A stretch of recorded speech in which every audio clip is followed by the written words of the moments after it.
de Daniel les facilitaré después algunos libros de edición moderna donde se han recopilado todas las biografías existentes y se ha hecho un análisis de ellas y de los últimos hallazgos. Con lo cual, no es que éstas desacrediten a las otras, sino simplemente que están mejor documentadas. Son más extensas, son más en profundidad, menos piadosas, menos devotas, más científicas. Para ponernos en situación, les diré que el Santo Hermano Pedro es una figura atípica en su época, porque él viene a Guatemala con la intención de ser misionero sacerdote. De hecho, no viene a Guatemala, él originalmente viene a Honduras, pero estando en Cuba, oye el nombre de Guatemala y algo dentro de él, pues como que le dice, ese es el destino.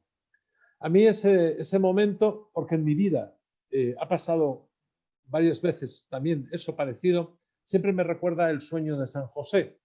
Es decir, en nuestra vida, en algún momento, por una circunstancia, a veces una tontería, una voz que oímos, unas palabras que oímos, hacia allí tengo que caminar.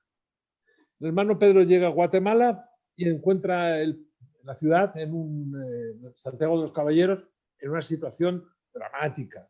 Los temblores, llena de enfermos, de pobres, algunas epidemias, y él mismo, que ha sido abandonado en la playa de Trujillo porque creen que tiene la peste, llega caminando desde Trujillo hasta Antigua Guatemala.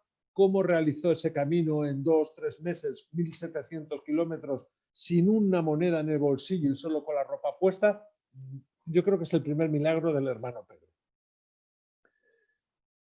Llega caminando y en tal estado de salud, tan deteriorada su salud, que cae al entrar en la ciudad y es alojado en el Hospital de Santiago. El Hospital Real de Santiago era para indios y negros y para indigentes. Yo me imagino que por la proximidad lo metieron allí o porque su aspecto no le permitió reconocerlo como español y pensaron pues que era algún indio huido de alguna plantación o alguna cosa. El caso es que entra allí. Apenas lo recuperan, a la calle, como era la costumbre. La gente pues le ponían unas sangrías, una tablilla, le abrían un acceso, le cortaban la hemorragia y a la calle. Ahí es donde él descubre lo inútil que es el cuidado médico. Porque cuando necesitas que te atiendan, lo que hoy hacen en cualquier hospital, ir a hacerte las curas, ayudarte a bañar, darte de comer, darte la medicación, en la época no se hacía. Te hacían la urgencia y después a dormir a la calle. Eso se le queda ahí. En un principio no es su idea. Solo se lo digo para que vean que él lo deja almacenado. Trabaja, estudia en el Colegio de San Lucas, lo que hoy es la Cooperación Española en Antigua Guatemala, que era el Colegio de los Jesuitas. 2 años intentando aprender latín, que era lo que se necesitaba para ser cura. En la época hay eminencias, hay hombres ilustrísimos, teólogos famosísimos, pero para ser cura bastaba saber latín. Con saber decir la misa era suficiente. Él tiene que aprender latín y él mismo, con un candor que es extraordinario, dice que lo que aprendía por la tarde se le había olvidado ya por la mañana. Tiene 24 años y estudia con niños de entre 9 a 11 años. Se ríen de él por el tamaño y por su torpeza. Y a pesar de eso, permanece en el colegio hasta que los mismos profesores le dicen: es inútil que sigas aquí. Dice un refrán español que está situado en la puerta de la Universidad Pontificia de Salamanca: "Cui natura non donan, salmantinensis non presta". Lo que la naturaleza no da, Salamanca no lo pone. Si tú eres cortito, Pedro, vete a la calle, porque el Colegio de San Lucas, por muy teólogos, muy maestros en latín que seamos, no te vamos a enseñar latín. Porque tú no vales, no aprendes. Eres torpe. A la calle. Él, desilusionado, decide regresarse para España, porque esa es su idea. Si no voy a servir como sacerdote misionero, ¿qué hago aquí? Él mismo cuenta que regresando otra vez, caminando hacia Honduras, hacia Trujillo, para embarcarse hacia Cuba y de allí a España, al pasar por Petapa, en las inclemencias del tiempo, le llevan a refugiarse y elige la capilla de Nuestra Señora del Rosario. Y estando allí, como que en su interior tiene la sensación de que María le dice: ¿pero dónde vas? ¿Dónde vas, desgraciado? Si a ti donde se te necesita es en Antigua. Vuélvete. Y ahí cambia radicalmente la vida del hermano Pedro. Ya le importa nada que sea torpe, que no sepa latín, que no vaya a ser cura. Se da cuenta que Dios ha elegido para él una misión que no es la que él había elegido. Eso en la vida religiosa, gracias a Dios, nos pasa a muchos. El hombre debe proponer y Dios disponer. Y generalmente lo hacemos a la inversa. Decimos: hágase tu voluntad, pero siempre coincidiendo con la mía, que ahora te la voy a explicar para que la hagas. El hermano Pedro se regresa y comienza a hacer las cosas que sabe. Es un hombre piadoso, entra en algunas hermandades, en la Anunciata ya había entrado con los jesuitas, se hace del escapulario del Carmen, es devotísimo de Nuestra Señora de la Merced, de Nuestra Señora de la Cruz. Es decir, hay una serie de ahí de trabajo espiritual. Y cuando entra en la Orden Tercera de San Francisco, entra primero por consejo de su director espiritual, que es un franciscano. Pues hazte de la cuerda de San Francisco y al fin y al cabo es como si casi como si fueras religioso. No lo es, pero como si lo fueras. Él en un principio entra para ser de hábito cubierto, es decir, aquellos que llevan su vida y en privado son devotos desde de la Orden Tercera, pero no se les ve. A los pocos días, no llega una semana, cambia y se hace de hábito descubierto. Ya va vestido por la calle de terciario franciscano. Es el hábito que podemos verle en los cuadros más antiguos, especialmente el que se conserva en la tumba de San Francisco, que lleva esa túnica corta hasta la rodilla, con una capa, un sombrero, un cordón con los 5 nudos por las llagas de nuestro Señor Jesucristo y generalmente en las fiestas un escapulario. El hermano Pedro entiende que esa va a ser ya su vida. Ha aprendido en Cuba durante la espera a ser tejedor y lo aplica aquí en el telar de Pedro de Armengol, que es un taller de curtidos, de telar y demás, que está situado en la entrada de la actual antigua Guatemala, entonces Santiago de los Caballeros. Cuando entren bajando de las cañas, si a la izquierda miran, hay una pila grande de agua, a la derecha hay unas pocetas allí. Eso era el obraje de Pedro de Armengol.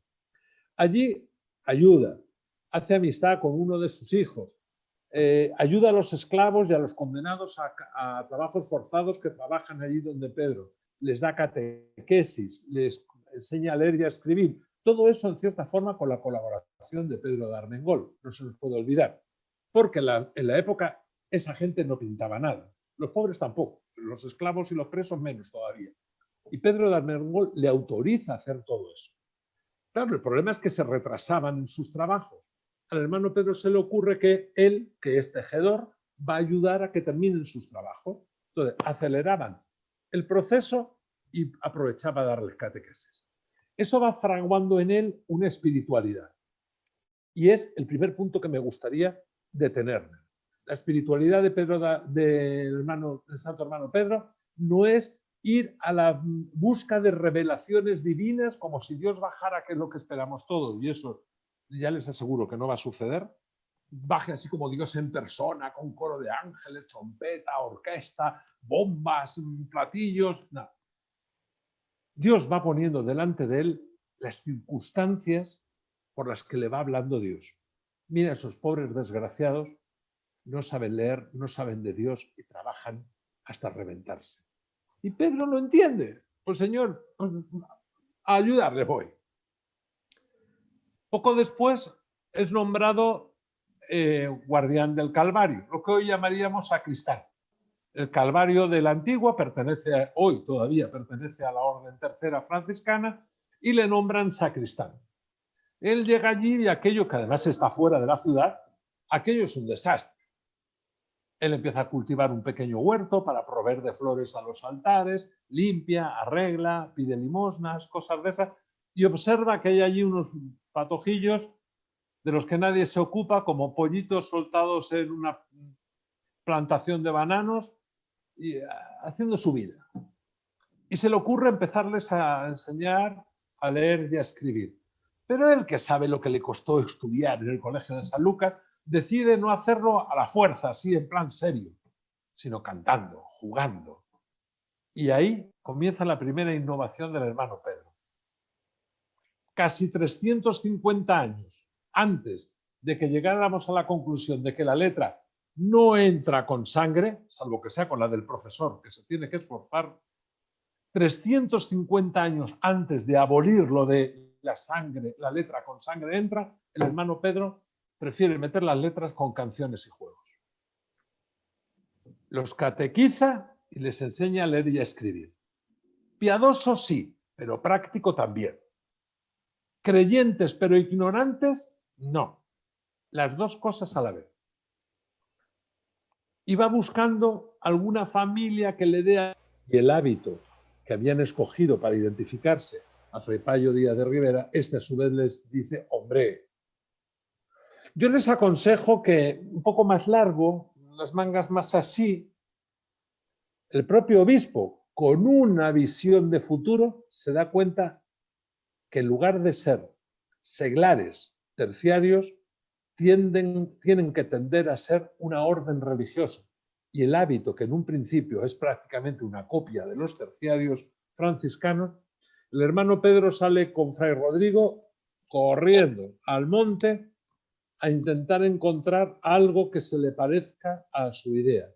Y en el mercado del Carmen encuentran una tela llamada de lana llamada de suburra, una lana barata, muy barata, es con lo que se hacían las mantas que se ponían debajo de la silla a las caballerías, que es de color marrón rojizo llamado buriel. Por barata y por no parecerse a la de los franciscanos, es la que compra. Entonces, la Orden de San Francisco viste de gris, más claro o más oscuro, pero de gris. Y el color con el que inician los betlemitas a vestir es el mismo marrón rojizo con los que visten los carmelitas. Muy parecido, porque Santa Teresa también había impuesto lo mismo, que fuera la lana más barata. Y la lana más barata era la de suburra, de color marrón buriel, la que no quería nadie. Era la lana que no servía para hacer tejidos valiosos, tejidos adecuados. Así, con esos tropezones, con esas incidencias, se va fraguando la voluntad de Dios. Dios siempre escribe recto, pero con los renglones torcidos. El hermano Pedro, con sus compañeros, comienzan una vida semirreligiosa. Él sigue yéndose al Calvario a dormir para evitar que le echen de la Orden Tercera. Con Fray Rodrigo deciden que vaya un hermano a España a pedirle al rey permiso para fundar un hospital. Hay que recoger primero las limosnas, después llegar a la corte, esperar a que el rey lo recibiera, estar allí el tiempo necesario. Es decir, iba para largo. Pero ellos ya empiezan a construir el hospital, con la certeza de que Dios no los había puesto allí solo para jugar un rato al ajedrez. O sea, empiezan la construcción. Y de hecho, el hermano Pedro muere dentro del primer hospital que hacen, que no es muy grande, pero ya era un poco hospitalito. Y todavía no ha llegado de España el breve en el que Su Majestad el Rey les da licencia, bajo su patrocinio, a abrir el hospital. ¿Por qué se lo pide al rey y no se lo pide al gobernador o al obispo? Porque él quiere que dure. Y si el rey les da la autorización y se hace patrono del hospital, eso solo Dios lo podía cambiar. El hermano Pedro muere 6 días antes de que llegue el hermano Antonio con el breve, en el que Su Majestad el Rey les da licencia para fundar. Muere en el hospital que él ha ayudado a construir con sus propias manos, y en el momento que él muere ya tiene la certeza espiritual profunda de fe de que aquello va para adelante. Con una visión paradigmática, extraña, sorprendente, Fray Rodrigo de la Cruz, que es una autoridad civil, ha sido gobernador de Costa Rica, desciende de una nobilísima familia, rico, guapo, reconocido, lo tiene todo, y al pasar por Antigua ha oído hablar de ese pobre miserable que es el hermano Pedro y le pide audiencia, le pide hablar con él. Y el hermano Pedro le dice que no, que si quiere hablar con él primero que se vaya a hacer un mes de ejercicios ignacianos a una finca entre lo que hoy es el cementerio de Antigua y lo que sería San Bartolo. En algún lugar de ahí había una pequeña aldea. Y allí ese hombre que lo era todo, solo le faltaba ser el virrey de Guatemala, se va a hacer 31 días de ejercicios ignacianos porque un pobre desgraciado así se lo ha dicho para poder hablar con él. En eso el hermano Pedro ve la materia que hay dentro de ese hombre. Solo conviven 6 meses, pero en esos 6 meses el hermano Pedro decide que sea su sucesor. Y son la antítesis. El hermano Pedro es un hombre sencillo, delgado. Hoy le llamaríamos anoréxico, en un estado de delgadez absoluta debido a tantos ayunos, a tantas privaciones, a tantas noches sin dormir. Fray Rodrigo es todo lo contrario. Militar, alegre, fuerte, vivo, rico, sabio. ¿Cómo dos hombres tan distintos supieron reconocerse entre sí? A mí siempre me ha recordado a Juan y a Jesús. Supieron reconocer cada uno en el otro en lo que el otro era.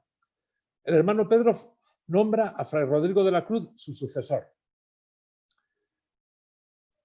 En el mismo momento en que va a morir, en el medio de la enfermería del hospital, porque se ha reunido lo que hoy llamaríamos toda la gente importante de Antigua, el gobernador, el virrey, el obispo, los prelados de las órdenes religiosas, los ricos, todos quieren estar cerca de ese hombre que ya en vida es un santo, quieren estar cerca para despedirse de él. El hermano Pedro hace 2 cosas. Abriendo los ojos a media mañana, ve un cuadro del tránsito de San José, hoy se puede contemplar en el Calvario de Antigua, en el que María y Jesús cuidan de San José que se está muriendo en la cama. Y mirándolo y viendo a sus hermanos que le rodean, dice, esa es mi gloria. De ahí que un betlemita siempre entiende que es María o José cuidando del niño Jesús que se le enferma.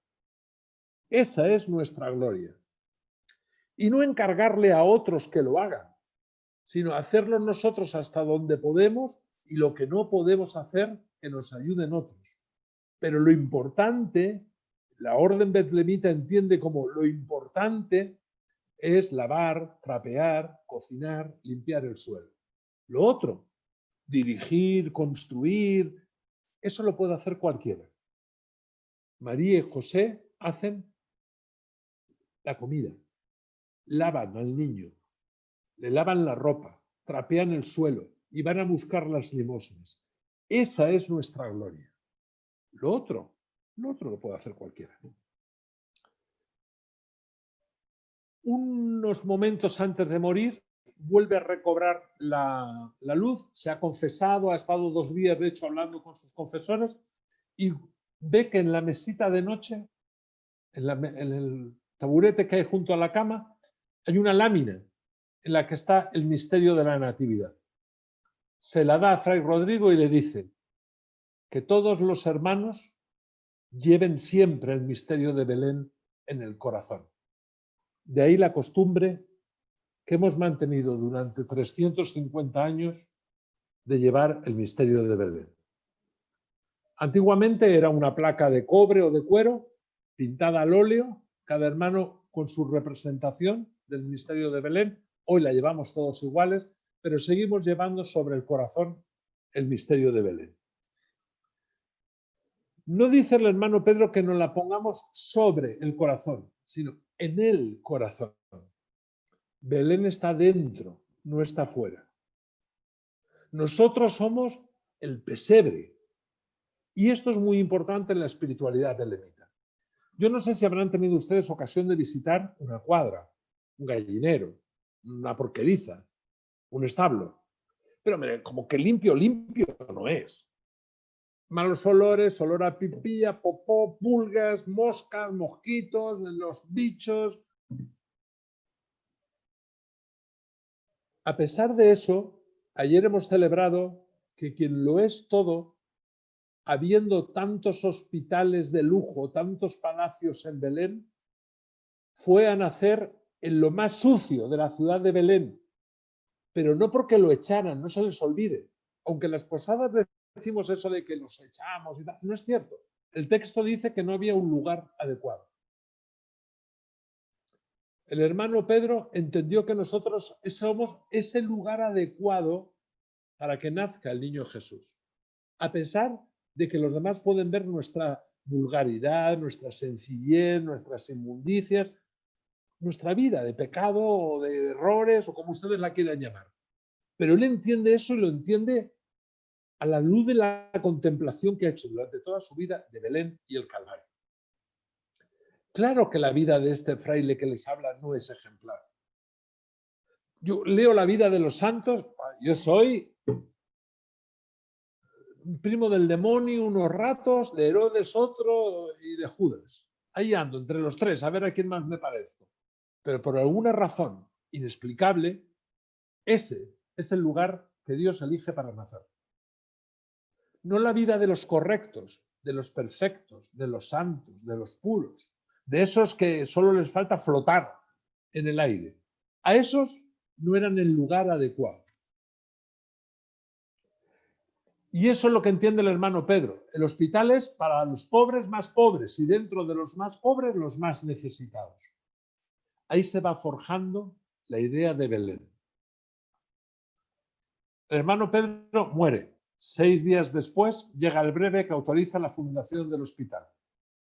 Apenas han pasado 2 años y el hospital es tan pequeño, hay tantos enfermos que tienen que entrar, que Fray Rodrigo manda derribar lo que la persona a la que él es afecto y devoto.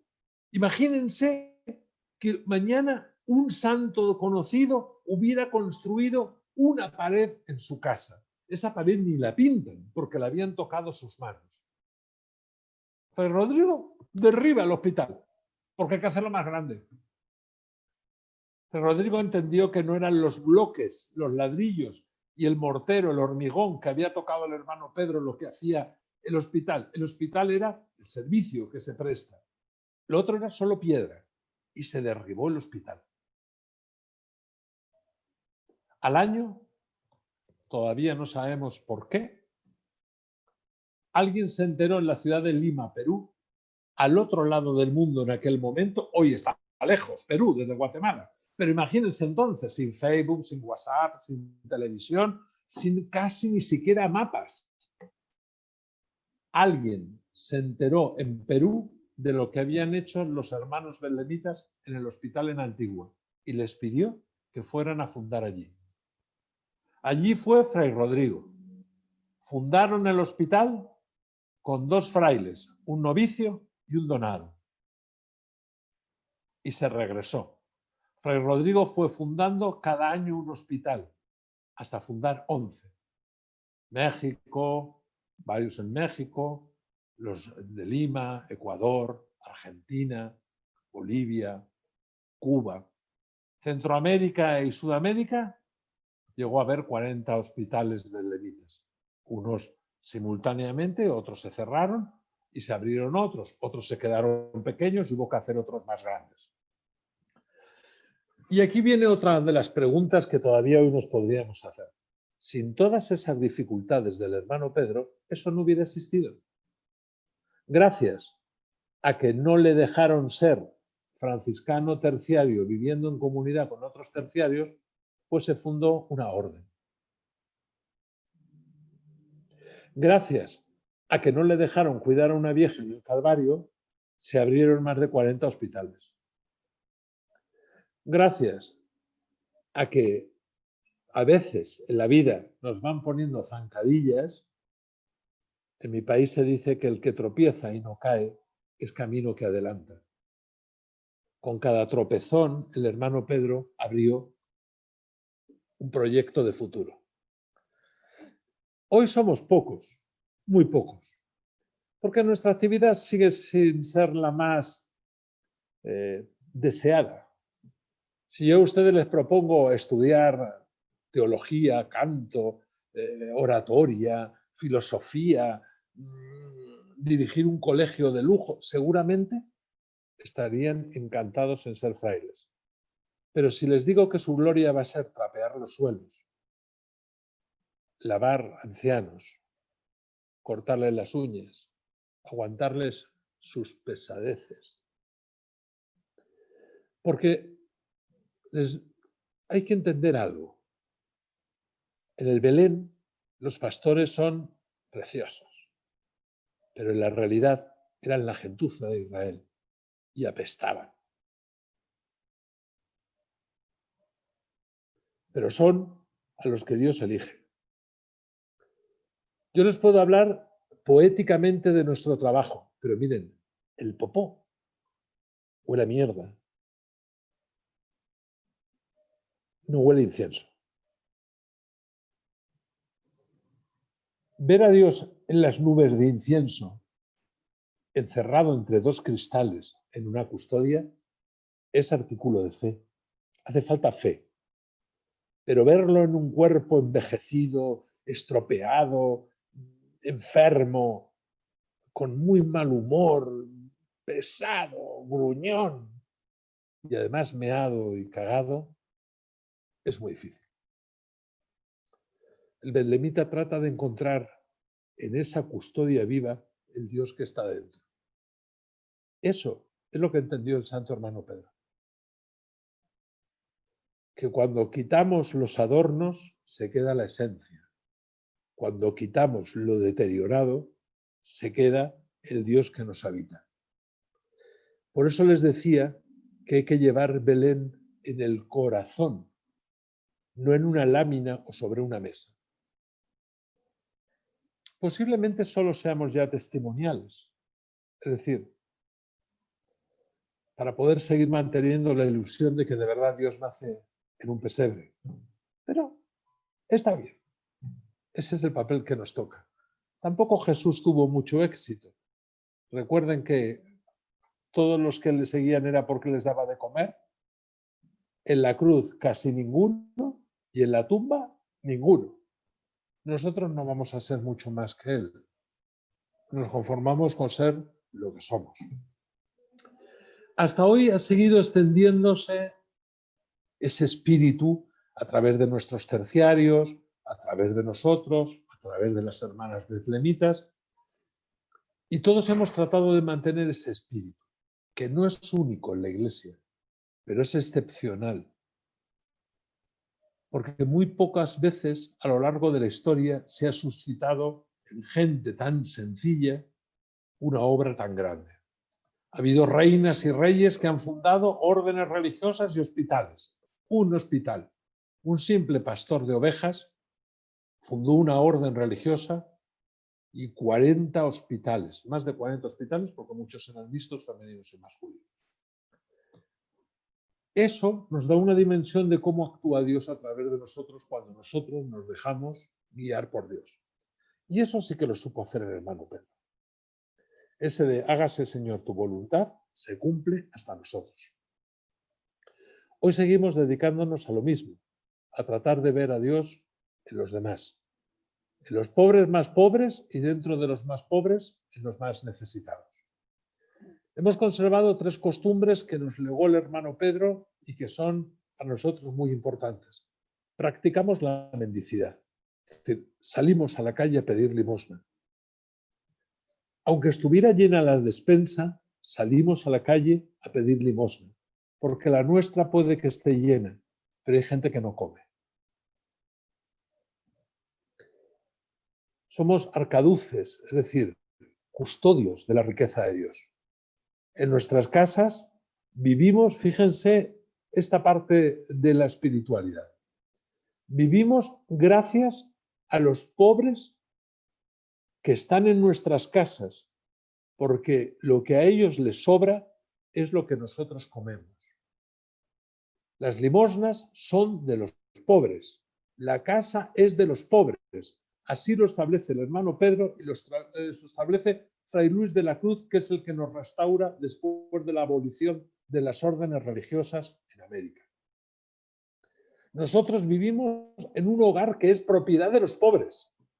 Y dentro de ese hogar, a nosotros, que deberíamos ser más pobres que ellos nos alojan. Ese es el misterio de entender la vida del voto de pobreza por parte de un betlemita.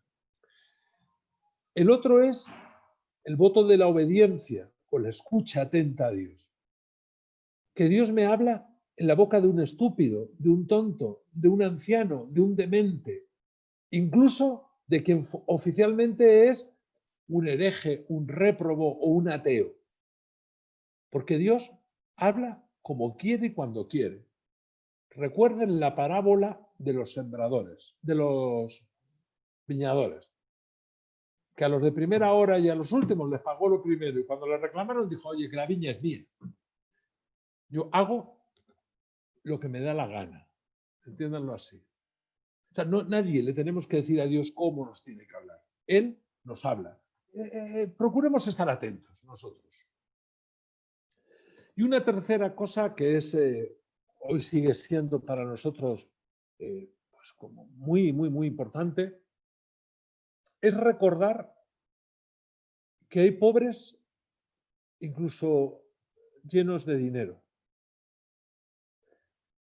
Hay un momento en mi vida que una mujer muy famosa de cuando yo era joven, la hija de Onassis, el hombre más rico del mundo entre los años 70 y 80, se suicidó, Cristina Onassis, y en su carta de explicación de su suicidio decía, soy tan pobre, que solo tengo dinero.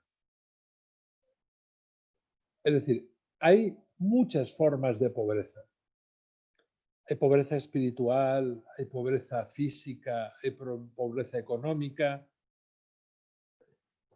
Y hay una pobreza que nunca es meritoria, que es la de los pobres.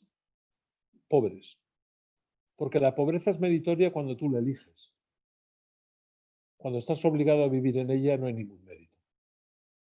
El mérito, en todo caso, será aceptar que Dios está presente en tu vida a pesar de lo que cuesta entenderlo por lo que te rodea.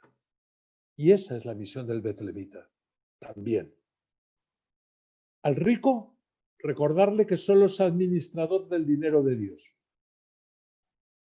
y que con la limosna se comparte el sacramento de la reconciliación, porque lo pueden leer en el catecismo, en el actual y en el hermano Pedro, que todavía no estaba en el catecismo, él ya lo entendió. A través de la limosna se redime el pecado. Por lo tanto, tu vida, que tal vez no es la mejor de todas, a través de la limosna se hace mejor. Nosotros somos partícipes de ese misterio de la reconciliación entre el hombre y Dios, a través de la limosna, de la entrega a los demás. No piensen solo en el dinero, también en tus oraciones, en tu trabajo, en tu esfuerzo o en nuestro caso, que nos donamos a nosotros mismos. Eso es un aspecto que nos infundó el hermano Pedro y ha permanecido en la orden. Tal vez se nos olvida en algún momentito, a cada uno, pero ahí está y lo vamos recordando. La otra es que Navidad no es el 25 de diciembre. Navidad son todos los días. Y nuestro saludo es alegría, paz y bien de Belén, donde siempre es Navidad. Porque si solo el 25 de diciembre voy a permitir que Jesús nazca en mi vida, ¿para qué? En mi país dicen que para poca salud mejor morirse. Entonces, si no es Navidad, es todos los días. Y en nuestras casas se mantienen los belenes durante todo el año, en un lugar, en otro, para recordarnos que Navidad es todos los días. Yo cada día tengo que hacerle espacio en mi vida a Dios para que nazca Jesús en mi vida. Eso nos lo hereda el hermano Pedro. Y la otra tercera circunstancia es dejarse hablar dejarse dirigir por Dios en lo común, sin esperar revelaciones preternaturales ni cosas extrañas, sino estar atento a los signos. Y si te pone delante un niño que tiene hambre, te está diciendo que tú seas el milagro de la multiplicación de los panes y los peces. Y si te pone una persona triste o enferma, te está diciendo, quiero que seas el buen samaritano. Eso también nos lo hereda Él. No busquen, basta con que miren lo que hay alrededor. Y si cada uno de nosotros mira en nuestro entorno, encuentra que puede ser todos esos personajes fantásticos. Eso nos lo enseña el hermano Pedro. Hay que estar a la escucha, que es lo que significa la palabra obediencia. Audire significa hacer esto.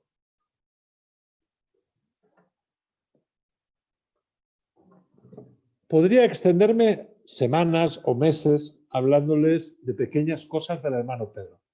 Pero ya que nos quedan 15 minutos, yo les pediría que hagan ustedes esas preguntas que nunca han hecho y, si es posible, que sean babosadas, porque de las preguntas importantes nadie nunca ha aprendido nada. Pero de las babosadas, ¡buah!, ahí se aprende un montón. Dudas, esto es cierto, no es cierto, esto es parte de la tradición, esto tal. Yo siempre he pensado, ¿por qué? Aprovechen y aclárenlas. Dice San Ignacio que la fe que no tiene dudas es que es credulidad. Cuando nosotros aceptamos las cosas sin hacernos preguntas, es que nos dan igual. Por eso no hacemos preguntas. De lo importante, hacemos como María. ¿Y cómo va a ser eso si estoy como página en blanco en la que nadie ha escrito? Eso no es dudar del poder de Dios, sino es hacerme la pregunta de cómo va a ser. Pues si quieren, abrimos esa posibilidad. Si quieren preguntar algo, y si no, pues les cuento alguna cosa más y hacemos un rellenado de ese tiempo que nos queda. Fray Paco, Muy buenas. buenos días. Yo quisiera preguntarle que si solo en la antigua existen ustedes como orden betlemita aquí en Guatemala. Estamos en la capital, en la zona 1, cerca, una cuadra por debajo del santuario de Nuestra Señora de Guadalupe. Allí tenemos una casa de mayores, una casa de ancianos. Decimos ancianos, aunque en realidad la mayoría no han entrado siendo ancianos. Ha habido ciegos, personas con discapacidades mentales, que entran siendo hombres, la mayoría ya hombres mayores, con 35, 40, 45 años, y que, bueno, pues llevan algunos 35 años en la casa y ahora sí son ancianos, pero cuando entraron eran jóvenes, incluso fuertes. En España tenemos incluso 3 hermanos que entraron siendo menores, los 3, y se han hecho ancianos, llevan 40 años con nosotros en la casa. Entonces, decimos ancianos, pero no solo tenemos ancianos, también personas con discapacidades mentales o físicas. En la zona 1, Segunda Avenida 717. ¿Y qué se necesita para ser fraile? Ay, pues se debe necesitar muy poco, porque si yo lo puedo ser, con poco ha de ser.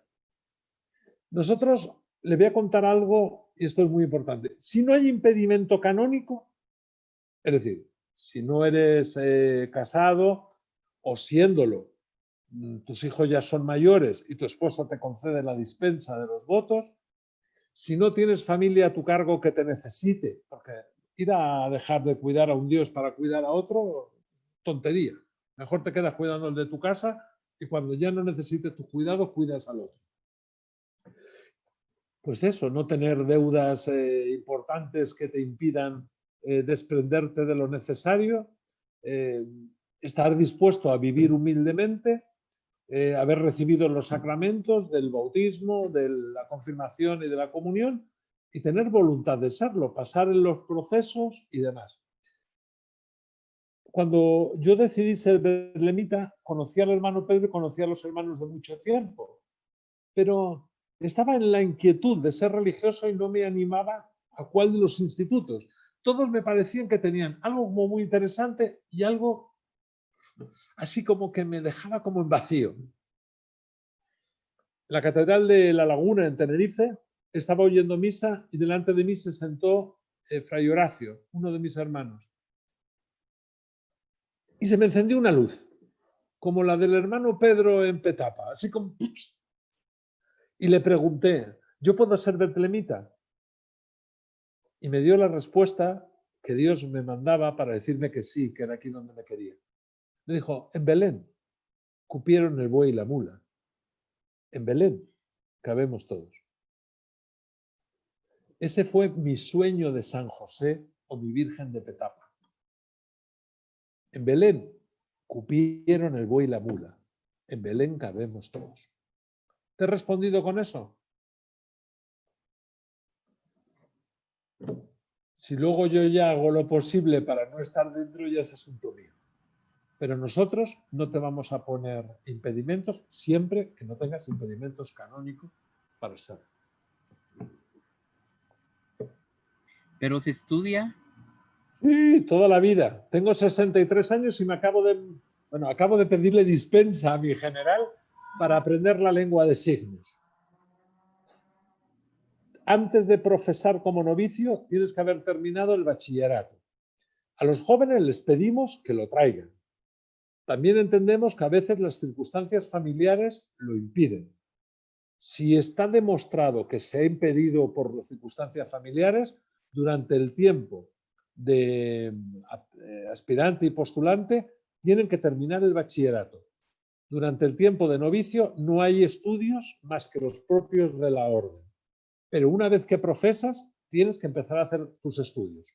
Unos hermanos estudian enfermería, otros hermanos estudian teología, lo que se entienda que se necesita en el momento. Ahora mismo yo tengo un hermano de comunidad que es licenciado en filosofía, en teología y está en el último año de carrera de enfermería. Y ahora está preguntándose cuando la termine qué le dirá la orden que tiene que estudiar. Y además hacemos durante todo el año, toda nuestra vida, el plan de formación interna. Este año yo soy el que hace el plan de formación interno, lo hemos dedicado a la adecuación en normativa internacional higiénico-sanitaria en el tratamiento de los alimentos. Hemos estudiado manipulación correcta de alimentos, análisis de peligros y control, porque nosotros nos dedicamos a dar de comer a la gente. Y no es como compre concentrado y échele el plato al perro. Y aunque aún, lamentablemente, pues aquí no se apliquen con rigor las normas, no quieren decir que no tengan derecho nuestros usuarios a recibir la misma alimentación y de la misma forma que si vivieran en Londres, en Madrid o en Nueva York. Tienen el derecho a ser tratados lo mejor que sabemos y podemos. Porque han venido a vivir en Belén y a que los consideremos el niño Dios. Tal vez estemos equivocados, pero así es como lo entendemos. Sí estudiamos durante toda la vida. Fray Francisco, una pregunta. En el tema de la conjura de Belén, que nos pudiera ampliar un poquito, porque es de alguna manera, se cierra una etapa, pero también entiendo de que aunque se da la normativa de la clausura de la orden o el cierre de la orden, quedaron hermanos que todavía tenían sus votos, o sea, sus votos eran con Dios y eran canónicos, mantuvieron, y después siguen las beatas de Belén, que ¿Sí? entiendo que son como terciarias, pero ¿cómo es ese? No, la beata era monja de clausura. Ah, eran monjas de clausura. Sí, sí. Lo que equivalente a los terciarios de ahora serían los hermanos legos y donados en la época, que eran los que no hacían profesión de votos religiosos. Aunque tradicionalmente se asocia la supresión de la orden con la conjura de Belén, no tuvo nada que ver. Las Cortes de Cádiz en 1818 ya habían hecho una primera intención de suprimir las órdenes religiosas. Los religiosos regulares, no los curas diocesanos, sino los religiosos regulares. En 1814 ya hubo un primer aviso, en 1818 otro, y en 1820 las Cortes de Cádiz deciden que en todos los reinos de España se supriman todas las órdenes regulares, salvo los que están en el ejercicio de sus apostolados en iglesias. Es decir, no podía haber hermanos de San Juan de Dios, no podía haber hermanos Camilos, no podía haber hermanos Obregones, no podía haber Hipólitos, no podía haber hijos de la caridad y no podía haber betlemitas en los territorios de América. Jesuitas sí, porque tenían parroquias, pero tuvieron que disolver sus comunidades, podían quedarse como párrocos. Juaninos, Obregones, hijos de la caridad, Hipólitos y betlemitas éramos exclusivamente hospitalarios, órdenes laicales. Aunque había algunos hermanos sacerdotes, nuestra vocación no era la parroquia, nuestra vocación era el hospital.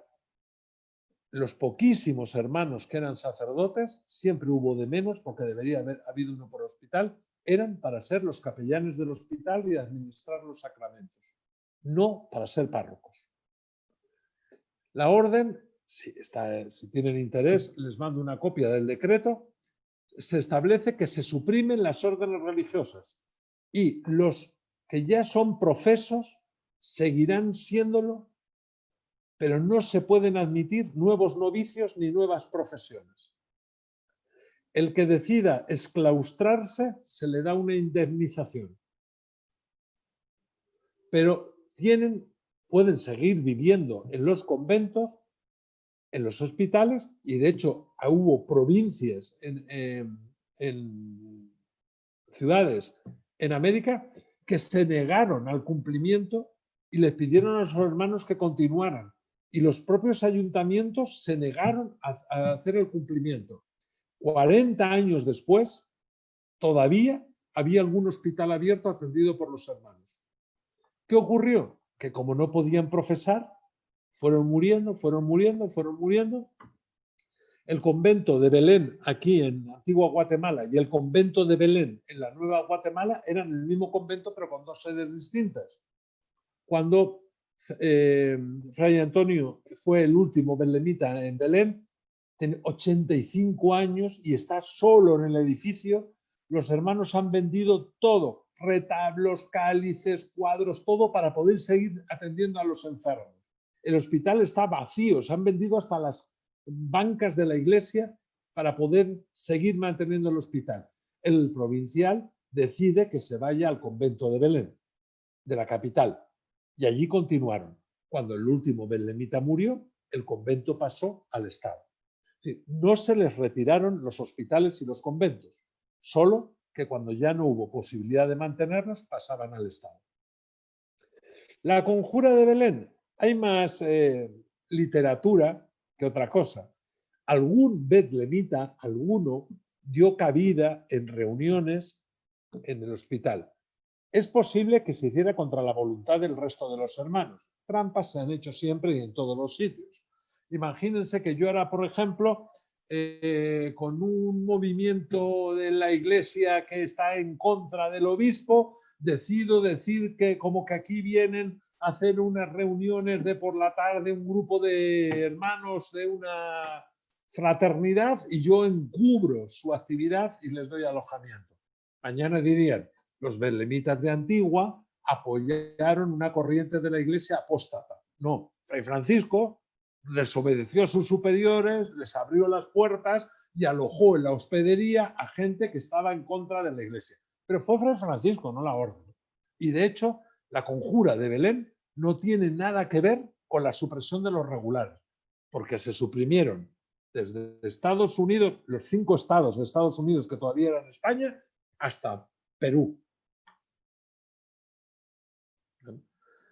Los hermanos de San Juan de Dios y los Hipólitos tenían en Brasil y en Estados Unidos casas, en los territorios que no eran españoles. Simplemente se trasladaron a esos territorios. La Orden de Belén solo tenía casas en territorio español. Por lo tanto, no se pudieron trasladar a ningún sitio. Esa fue la razón por la que los hermanos fueron muriendo y poco a poco se fueron cerrando los hospitales. La norma solo obligaba a los varones, no a las mujeres. La rama femenina, que eran las beatas belemitas, eran monjas de clausura. El último hospital que queda abierto, regido por ellas, es el Beaterio de Belén en la Nueva Guatemala. La Madre Encarnación recibe el hábito, además, ya fuera, porque la Madre Encarnación nace en 1820, el mismo año de la supresión. Es decir, 22 años después, el hábito se lo da todavía un religioso betlemita. Para restaurarnos a nosotros, como según el derecho canónico, una orden no desaparece hasta que pasan 100 años de muerto el último profeso de la orden, se nos pudo restaurar porque la única fecha que sabíamos con certeza de un profeso betlemita era la muerte de la Madre Encarnación. Y a partir de ella se contaron 100 años. Y en el momento en que faltaban 6 para expirar el plazo, Fray Luis de la Cruz, que había ido a hacer unas gestiones a Roma, también tuvo sus encuentros y la Sagrada Congregación le propuso: ¿y por qué no restaura usted la orden allí en Tenerife? Y él dijo: pues yo, un cura diocesano, yo solo he venido a hacer unos trámites. Y en el camino le empezó a dar vueltas. Y cuando llegó ya tenía una duda. Y en el siguiente viaje fue a enterarse de lo que había que hacer para restaurarla. Y lo nombraron a él para que empezara. Que él iba a ver los trámites para que otro se ocupara de eso. Pues como el hermano Pedro. El Señor juega con nosotros a veces como en el billar. Una bola golpea a la otra golpea a la otra y la otra se va para allá y la última dice: ¿y a mí quién me dio? Pues eso pasa. Y así estamos hoy otra vez nosotros. La Madre Encarnación se da cuenta que, bueno, pues que el sentido de la vida de clausura que ellas habían llevado se ha relajado, ya no funcionaba, no había una autoridad clara y decidió separarse con unas cuantas religiosas del beaterio y crear un instituto nuevo que conservara el carisma, recuperara parte de lo perdido, pero ya no con dependencia a la orden primitiva, porque de lo contrario hubieran seguido siendo de clausura. Las beatas eran de clausura, ¿no? Pues eso es lo que te puedo decir sobre tal. Pero la conjura de Belén es un hecho histórico. No tiene que ver con la supresión de los regulares. Los regulares fueron suprimidos, todas las órdenes de regulares. Muchas gracias, Fray. No hay que. ¿Qué más? ¿Quieren por ahí preguntar?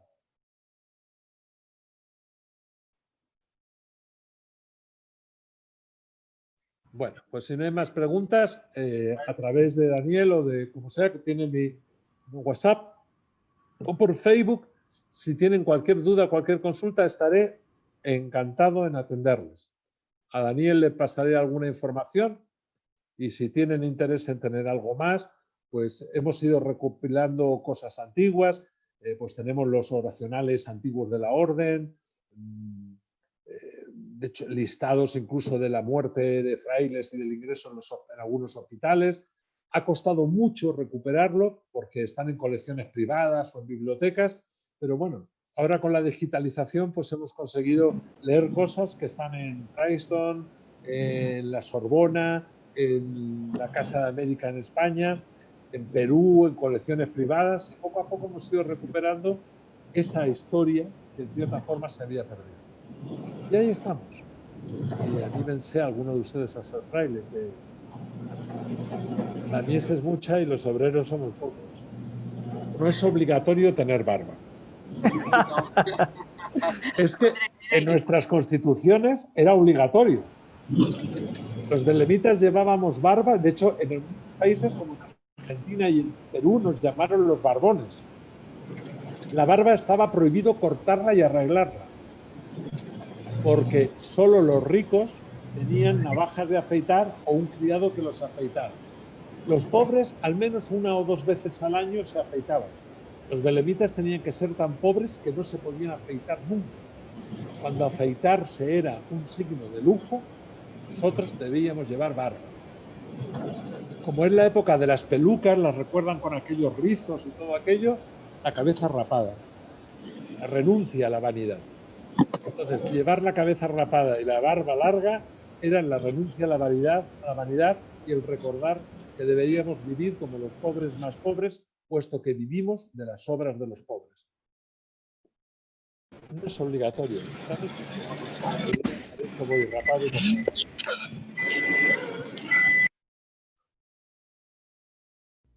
No sé si Roberto o Maynor iban a plantear una pregunta, que yo escuché que como que Maynor iba a preguntar algo. Sí, yo solo quería preguntar, padre, que es difícil que se extiendan a otros lugares. Por ejemplo, yo soy originario del departamento de Jalapa, que vivo en la capital, y podría haber posibilidad como de crear la extensión de la orden. ¿Cómo ve eso? Es muy difícil, económico. Lo primero para abrir nuevas casas que tendríamos que ser es más frailes, porque lo que no podemos es, en mi país se dice desnudar a un santo para vestir a otro, ¿vale? Entonces, anímate a ser fraile, a ver si Daniel, que tiene pinta de soltero, también se anima. Soy Así, casado, Fray. ¡ala! Dejarte viudo creo que no le va a gustar a ella. Para futuro, Fray, para futuro. Entonces, cuando haya más hermanos, nos podremos plantear otras casas. La cuestión es que procuramos ser fieles a ese carisma fundacional. Siempre tenemos casas pequeñas donde los hermanos, para 10, 12, 15 personas, hacen todo en la casa con ayuda de alguna persona de fuera, pero esa es nuestra idea. Entonces, si se encontrara una fundación y hubiera suficientes hermanos, con mucho gusto nos extenderíamos. Pero tampoco es cuestión de mandar un fraile a cada casa y que al final, en lugar de una comunidad, vivamos como ermitaños. No es esa la idea. Roberto, ¿quería preguntar algo? No, solo para Sí, cerrar. sí. Perdón, Roberto, solo para cerrar. Yo me puedo abocar a usted, Fray Paco, para hablar después más detenidamente sobre ese tema. Bueno, gracias. Fray Paco, ¿hay algún movimiento en el que uno se pueda apuntar para poder ayudar así en su tiempo libre a la congregación? Hay dos cosas que se pueden hacer. Ser terciario, es decir, las personas que en su vida normal, cotidiana, como empezó el hermano Pedro, ayudan, principalmente con sus oraciones, con el apoyo a los hermanos en lo que pueden, y se puede ser simplemente colaborador. Nosotros tenemos muchos amigos que dicen, bueno, pues yo que sé, me ofrezco a venir un rato por la tarde y a estar ahí, darle conversación a los ancianos que nos salen, o les ayudo a hacer la limpieza, o vengo un día a la semana y les ayudo y preparo la cena y la sirvo. Encantados. Segunda Avenida, zona 1 de Guatemala, Segunda Avenida, 717, allí tenemos el hogar. Fray Roberto, que es el superior, te pones en contacto con él o me piden luego el teléfono, está de todas formas en Facebook, y ahí encantados de que nos ayuden. Nosotros lo que deseamos es implicar a más gente en nuestra espiritualidad. No solo es que se puede, sino que se debe hacer. Ahí hay que llamar para poder contactar. Sí, ahora mismo está la cuestión un poco complicada por el tema de pandemia.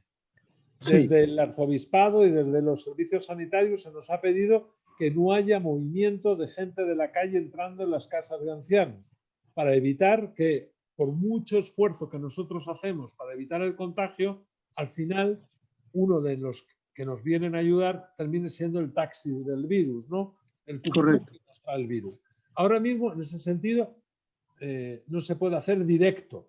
Podrías colaborar de forma indirecta, es decir, ayudarnos buscando entre tus conocidos donaciones, orando por la casa, formándote, conociendo más del hermano Pedro y difundiendo su carisma, porque ahora no hay visitas, pero los ancianos siguen comiendo. Sí, correcto. O sea, comiendo y de todo. Es decir, encantados de que te pongas en contacto con nosotros. Las visitas de momento están restringidas por ese tema, pero se puede colaborar de muchas más formas. De todas formas, yo a través de Daniel le voy a mandar todos nuestros datos de las dos casas, teléfonos, contactos y demás, y alguna información escrita para que podáis, si queréis profundizar en el conocimiento del hermano Pedro y de la Orden, para que lo podáis hacer. Gracias, muy amable. ¿De qué? Muchas gracias, Fray. No sé si hubiese alguna otra pregunta o si no, de igual forma, yo tengo el contacto de Fray y se los podemos hacer llegar para que pues podamos profundizar. A usted, Fray, desde un principio agradezco. Ellos, los hermanos de Belén han sido muy abiertos desde el primer contacto, que a través de Irma logramos contactarles, entonces ustedes siempre tuvieron disponibilidad de apoyarnos y les agradecemos mucho. Ahí nosotros hemos ido cada uno haciendo una pequeña donación. Queremos pues profundizar más en la vida del hermano Pedro y sobre todo hay que llevar esto a la vida, que es lo más importante, ¿verdad? Y vivir, como usted decía, el misterio de Belén en el día a día, que creo que ahí está la clave, ¿verdad? Hay que desmitificar la fe y asumirla en lo cotidiano. Exactamente. Muchísimas gracias, Fray. Muchísimas gracias a todos. Y a través del WhatsApp del curso les voy a pedir que puedan mandarme su nombre completo y el correo electrónico que están utilizando actualmente, porque vamos a hacer un diplomita. Con Minor, pues tenemos aún que generar el diploma y enviárselos por haber estado en estas 5 sesiones, ¿verdad? No sé, Fray, si usted puede aparecer en el diplomita. ¿Puede aparecer su nombre o usted nos dirá? Vale, Sí. enhorabuena. Mi vida y mi tiempo son de Dios. Y Él es así de generoso. Vale, muchísimas gracias, Fray. Muchísimas vosotros. gracias a todos. Un fuerte abrazo y muy feliz Navidad a todos. Feliz Navidad. Bendiciones. Gracias, que Dios los bendiga, que Dios los proteja y feliz año. Gracias. Igualmente, muchas gracias. Gracias, muy amable, Dios les bendiga. Fue muy edificante el curso. Enhorabuena. Bendiciones.